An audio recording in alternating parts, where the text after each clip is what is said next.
আসসালামু আলাইকুম বন্ধুরা, আশা করি আপনারা সকলেই ভালো আছেন। বন্ধুরা, আজ আমি আপনাদেরকে একজন ইমানদার ব্যক্তির কথা বলতে পারা একটি মাছ এবং একটি বাজে মেয়ের গল্প শোনাব। আশা করি আপনাদের অনেক ভালো লাগবে। তো চলুন শুরু করা যাক। একটি গ্রামে খুবই বাজে এবং দুশ্চরিত্রা এক নারী বাস করত। সে বিবাহিত পুরুষদেরকে তার প্রেমে ফেলত এবং সকলের সংসার নষ্ট করত। সে এমনটা করত তার বাবার থেকে প্রতিশোধ নেওয়ার জন্য, কারণ তার বাবা পরনারী চক্করে পড়ে তার মাকে ধোঁকা দিয়েছিল। তাদের সংসার ভেঙে গিয়েছিল। একদিন তার বাবা ওই পরনারীটিকে বিয়ে করে ঘরে তুলে আনেন। তার মা কান্নায় ভেঙে পড়ে। তার মায়ের এমনিতে কোনো অসুখ ছিল না। একদিন হঠাৎ তার মা মারা যায়। তার মায়ের কষ্ট তার মস্তিষ্কে গেঁথে গিয়েছিল। তাই সে সিদ্ধান্ত নেয় যে সে কোনোদিনও কোনো নারীকে শান্তিতে তার স্বামীর সংসার করতে দিবে না। প্রতিদিন যখন তার বাবা সকালবেলা কাজে বের হয়ে যেত, সে তার বান্ধবীর বাসায় যাওয়ার কথা বলে বাড়ি থেকে বের হতো এবং সেখানে গিয়ে সুন্দর করে সেজেগুজে তৈরি হয়ে খারাপ কাজ করতে বের হয়ে যেত। তার টার্গেট ছিল শুধু বিবাহিত পুরুষেরা। সে ছিল ভীষণ সুন্দরী। ধীরে ধীরে গ্রামের সকল বিবাহিত পুরুষরা তার সৌন্দর্য এবং মায়ার জালে ফাঁসতে থাকে। যে গ্রামের সকল পুরুষ একসময় মসজিদে সালাত আদায় করতে আসত, সেই গ্রামের সকল পুরুষেরা আজ ওই পতিতা মেয়েটির চক্রান্তে ফেঁসে গিয়েছিল। মাত্র কিছু মানুষই মসজিদে আসত সালাত আদায় করতে। একদিন ওই পতিতা মেয়েটির বাবা ব্যবসার কাজে বাড়ি থেকে কয়েকদিনের জন্য শহরে গিয়েছিল। যতগুলো রাত তার বাবা বাসায় ছিল না, প্রতিটা রাত ওই মেয়েটি এক একজন বিবাহিত পুরুষের সাথে কাটিয়েছে। তার সৎমা কখনোই তার খোঁজ খবর রাখত না, কিন্তু একদিন রাতে সে তার সৎ মেয়ের পিছু নেয় এবং যা দেখে তার জন্য সে মোটেও প্রস্তুত ছিল না। সে তার মেয়েকে গ্রামের একটি বিবাহিত পুরুষের সাথে আপত্তিকর অবস্থায় দেখতে পায়। সে নিজে কিছু না বলে অন্য আরেকজনের মাধ্যমে ওই পুরুষের স্ত্রীকে খবর পাঠায়। খবর পেয়ে ওই বিবাহিত পুরুষের স্ত্রী সেখানে গিয়ে ওই পতিতা মেয়েটিকে অনেক গালাগালি করে এবং অভিশাপ দেয়। গ্রামের এমন কোনো বিবাহিত পুরুষ ছিল না যাকে ওই মেয়েটি নিশানা বানায়নি। এই ঘটনা গ্রামের প্রতিটি ঘরের রোজকার কাহিনী হয়ে উঠেছিল। ওই মেয়েটির বাবা যখন কাজ শেষে বাড়িতে ফিরে আসে, তখন মেয়েটির সৎমা তার বাবাকে বলে, তোমার মেয়ে বান্ধবীর বাসায় যাওয়ার নাম করে সারাদিন কোথায় যায়, কার সঙ্গে মেলামেশা করে বেড়ায়, কোনো খবর কি রাখো? মেয়ে তো ধীরে ধীরে নষ্ট হয়ে যাচ্ছে। ওই পতিতা মেয়েটি খুবই খুশি মনে নাচতে নাচতে বাড়িতে ঢুকছিল। সে আজ খুবই আনন্দিত, কারণ আজ সে গ্রামের সবচেয়ে বড়লোক ঘরের পুরুষটিকে হাত করতে পেরেছে এবং অনেক টাকা সে ইনকাম করেছে। কিন্তু তার খুশি নিমিষে মিলিয়ে গেল যখন তার বাবা বাড়িতে ঢোকা মাত্রই তার গালে ঠাস করে একটি থাপ্পড় বসিয়ে দিল এবং ঘরে দরজা লাগিয়ে অনেক মারধর করল। অনেকক্ষণ মারার পরে মেয়েটির বাবা মেয়েটিকে ঘরে তালা লাগিয়ে বন্দি করে দেয়। মেয়েটি অনেক কাঁদতে থাকে এবং অনুরোধ করতে থাকে দরজা খুলে দেওয়ার জন্য, কিন্তু কেউ খুলে দেয় না। এভাবেই কেটে যায় একটি রাত। পরের দিন সকালবেলা মেয়েটির অনেক ক্ষুধা লাগে। সে ক্রমাগত দরজায় বাড়ি দিতে থাকে এবং অনুরোধ করতে থাকে তাকে কিছু খাবার দেওয়ার জন্য, কিন্তু তার সৎমা তাকে কোনো খাবার দেয় না। মেয়েটি কাঁদতে কাঁদতে অস্থির হয়ে যায়। এমন সময় ঘরের জানালা নিজে থেকে খুলে যায়। মেয়েটি দেখতে পায় একজন বড় দাড়িওয়ালা জব্বা পরা বয়স্ক লোক তার দিকে খাবার বাড়িয়ে দিচ্ছে এবং বলছে, এই খাবারগুলো খেয়ে নাও, এগুলো তোমার জন্যই পাঠানো হয়েছে। সাথে সাথে লোকটি উধাও হয়ে যায়। মেয়েটি এতটাই ক্ষুধার্ত ছিল যে সে লোকটির পরিচয় জানতে চাইল না। সে একমনে খাবার খেতে থাকে। সে লোকটির প্রতি খুবই কৃতজ্ঞ হয় এবং ভাবে যে সে এতটা খারাপ হওয়া সত্ত্বেও আল্লাহ তাআলা তার জন্য রিজিকের ব্যবস্থা করেছেন। কৃতজ্ঞতায় তার মাথা নত হয়ে আসে। সে নামাজ তো পড়তে জানত না, কিন্তু তার ইচ্ছে হয় দুটো সিজদা দিতে। সে কান্না করতে করতে সিজদায় পড়ে যায় এবং দুই হাত তুলে মোনাজাত করতে থাকে। আল্লাহর কাছে মন থেকে ক্ষমা চাইতে থাকে যে সে আর কখনো অন্যায় কোনো কাজ করবে না। এমন সময় দরজা খোলার আওয়াজ পাওয়া যায়। মেয়েটির বাবা দরজা খুলে রুমে প্রবেশ করে। তার মেয়েকে জায়নামাজে বসে দোয়া করতে দেখে তাচ্ছিল্যের হাসি হাসতে থাকে। মেয়েটি তার বাবাকে দেখে সব সত্যি কথা তার বাবার কাছে বলে দেয় এবং এও বলে যে সে এখন থেকে আর এমন খারাপ কাজ করবে না। মেয়েটির বাবা তখন তাকে বলে, পুরো গ্রাম তোর ওপর রেগে আছে। সকলে বলেছে তোকে গ্রাম থেকে বের করে দিতে।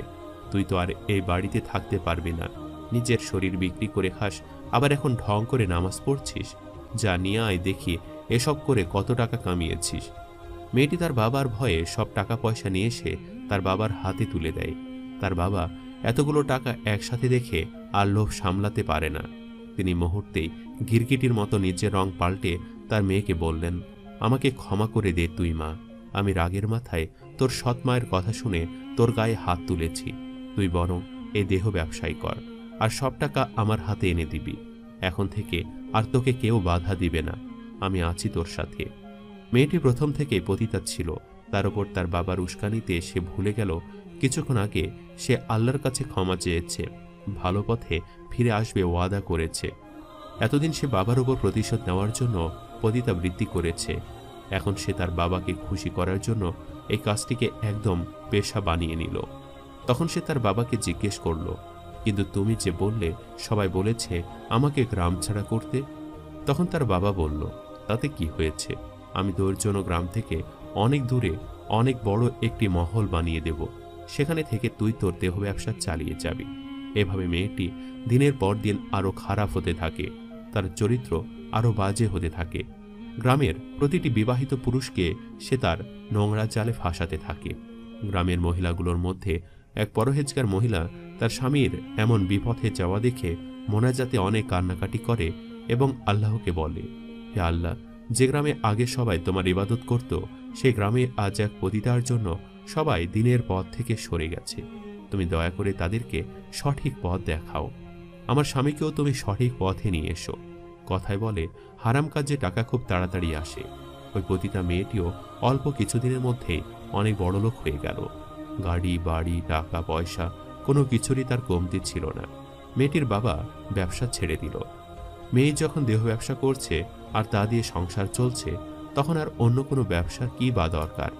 একদিন এক পরহেজগার ব্যক্তি ওই মেয়েটির বাড়িতে এসে মেয়েটির খোঁজ করল। মেয়েটির বাবা তখন ওই লোকটিকে বলল, আমার মেয়ে তো এখানে থাকে না, সে গ্রাম থেকে দূরে ঝর্ণার ধারে এক আলিশান বাড়িতে থাকে আর ওখানে কাস্টমারদেরকে সার্ভিস দেয়। আমি বরং আপনাকে সেখানে নিয়ে যাই। এই বলে মেয়েটির বাবা সেই ইমানদার লোকটিকে মেয়েটির খাস মহলে নিয়ে আসলো। মেয়েটি তার বাবার সাথে ওই লোকটিকে দেখা মাত্র লোকটির কাছে গিয়ে কানে কানে বলল, কি ব্যাপার, বয়স তো ভালোই হয়েছে, কিন্তু যৌবন এখনো কমেনি, কত টাকা দেবে শুনি? সব কি এখানেই করবে নাকি ঘরেও যাবে? এসো প্রিয়, ঘরে এসো, সেখানেই তোমাকে সবকিছু দিব। এই ধরনের বাজে কথা বলে মেয়েটি ওই ইমানদার ব্যক্তিটিকে হাত ধরে বাড়ির ভেতর নিয়ে যেতে থাকে, কিন্তু লোকটি থেমে যায় এবং মেয়েটিকে বলে, আমি বাড়ির ভেতরে যাব না, তুমি বরং ঝর্ণার ধারে আমাকে নিয়ে চলো। মেয়েটি কিছুটা অবাক হলেও লোকটিকে নিয়ে বাড়ির পেছনে ঝর্ণার ধারে যায়। লোকটি মেয়েটিকে প্রশ্ন করে, তুমি কি এই পানি থেকে একটি মাছ ধরতে পারবে? হাত মেয়েটি বলে, না, আমি কেন মাছ ধরব? মাছ তো ধরে আমার চাকর বাকররা। আপনি যদি মাছ খেতে চান তাহলে আমি আমার চাকরকে ডাকব। তখন ওই লোকটি বলল, না থাক, লাগবে না। এই বলে লোকটি মেয়েটিকে অবাক করে দিয়ে ঝর্ণার ধারে গিয়ে বলে উঠলেন, এই জলাশয়ের সবচেয়ে নোংরা মাছটি উঠে আসো। এ কথা বলার সাথে সাথে দেখতে কুৎসিত কালো নোংরা মাছ ওই বয়স্ক লোকটির হাতে এসে ধরা দেয়। তখন ওই মেয়েটি বলে ওঠে, সি সি, এই নোংরা মাছটিকে আপনি হাতে নিলেন? তখন অলৌকিকভাবে ওই মাছটি বলে ওঠে, তুই আগে নিচের দিকে দেখ, তারপর আমাকে নোংরা বল। এই বলে মাছটি লাফ দিয়ে আবার জলাশয়ে ডুবে যায়। সাথে সাথে সম্পূর্ণ জলাশয় কালো রঙে ছেয়ে যায়। তখন ওই বয়স্ক লোকটি মেয়েটিকে বলে, আমাকে চিনতে পেরেছ? আমি হলাম সেই ব্যক্তি যে তোমাকে সেদিন জানালা দিয়ে খাবার দিয়েছিল। মেয়েটি যখন বুঝতে পারল ইনি সেই ইমানদার ব্যক্তিটি, মেয়েটি লজ্জায় মাথা নিচু করে ফেলল। তখন লোকটি বলল, এই পচা মাছটি পানিতে ডুব দেওয়ার সাথে সাথে যেমন পানি কালো হয়ে গেল, তেমনি এই সুন্দর গ্রামটিও তোমার মতো পতিতার জন্য পাপের রাজ্য হয়ে গিয়েছে। আমি ভেবেছিলাম ওই দিনের পর তুমি হয়তো শুধরে যাবে, কিন্তু তুমি শুধরালে না। তখন মেয়েটি কান্না করল এবং তার বাবাই যে তাকে আবার এই পেশা নিয়ে এসেছে সে কথাও খুলে বলল এবং সে কথা দিল সে আর এই পাপ কাজ করবে না, কিন্তু তার বাবা তাকে এই কাজ না করলে রেহাই দিবে না। তখন ওই লোকটি ওই পতিতা মেয়েটিকে সঙ্গে নিয়ে গ্রামে গেল এবং গ্রামের সকল পুরুষদের একত্রিত করে বলল, কেমন পুরুষ মানুষ তোমরা, নিজেদের পবিত্র স্ত্রীকে ঘরে রেখে একজন পতিতার কাছে যাও। বয়স্ক লোকটি সকলকে কোরআনের বাণী শোনালেন। সকলে তাদের ভুল বুঝতে পারল এবং মেয়েটিকে তিনি বললেন, তুমি কি জানো তোমার বাবা তোমার মাকে দিয়েও এই বাজে কাজ করাতে চেয়েছিল, কিন্তু তোমার মা ছিল অনেক ভালো একজন মহিলা। তিনি এই কাজ করতে অস্বীকার করায় তোমার বাবা তাকে গলা টিপে হত্যা করেছে। এই কথা শুনে মেয়েটি অঝরে কাঁদতে থাকলো। এমন সময় মেয়েটির বাবা এসে মেয়েটির হাত ধরে টেনে নিয়ে গেল। অলৌকিকভাবে মেয়েটি যখনই মহলে প্রবেশ করতে নিল, বারবার কোনো অদৃশ্য শক্তি তাকে বাধা দিচ্ছিল, কারণ মেয়েটির অন্তর ছিল তখন পবিত্র। সে সত্যি তওবা করে ভালো পথে ফিরে আসতে চেয়েছিল। এমন সময় যেন কেউ মেয়েটির বাবাকে ধাক্কা মেরে ওই জলাশয়ে ফেলে দিল এবং এই নোংরা মাছটি মেয়েটির বাবাকে গিলে খেয়ে ফেলল। সকল গ্রামবাসী দাঁড়িয়ে থেকে এই দৃশ্য দেখল। পরহেজগার ব্যক্তিটি জিজ্ঞেস করল, তোমাদের মাঝে কি এমন কোনো অবিবাহিত পুরুষ আছে যে এই মেয়েটিকে বিয়ে করতে চাও? তখন তাদের মধ্যে থেকে একজন পুরুষ মেয়েটিকে বিয়ে করতে চাইল। ওই পরহেজগার ব্যক্তিটি মেয়েটির বিয়ে দিয়ে দিলেন। এরপর আর কখনো মেয়েটি কোনো বাজে কাজ করেনি। বাকিটা জীবন সে আল্লাহর ইবাদত করে এবং সুখে স্বামীর সংসার করে কাটিয়ে দিয়েছে। সম্মানিত দর্শক, ভিডিওটি আপনাদের কাছে কেমন লেগেছে তা আমাদের কমেন্ট করে অবশ্যই জানাবেন। আর সবাই আমাদের সাথেই থাকবেন। আজ তাহলে এই পর্যন্তই। আপনারা ভালো থাকবেন, সুস্থ থাকবেন। আল্লাহ হাফেজ।